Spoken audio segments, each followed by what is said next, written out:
Sa panahon ng latest news.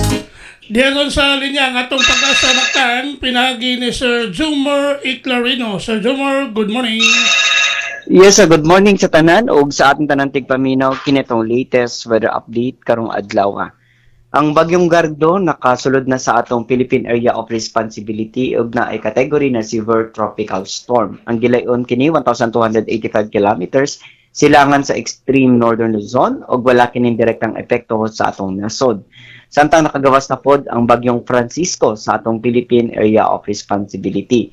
Habagat ang paday nakaapekto sa Luzon ug sa Visayas. Diri sa Central Visayas, makasinati kita generally fair weather. Gawas ini na mga patak-patak na mga pag-uwan ug kini mga localized na mga pagpangilat o pagpanugdog. Padayon ta mag-monitor sa atong mag-i-issue ng mga thunderstorm o rainfall advisories. Hinay nga to na sa kasarangan ng hangin masinati sa Visayas ug kadagatan manilawon nga to na sa kasarangan ang pagbalod.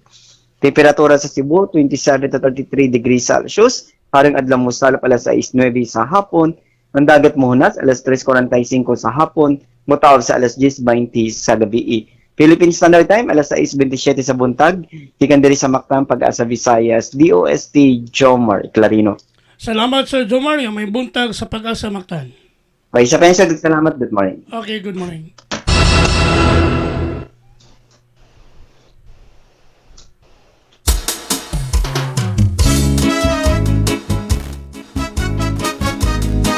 Inyo gadabati ang atong dagan sa kahimtang sa panahon nining adlaw nga Biyernes Pizza 26 bulan sa Hunyo tuig 2026.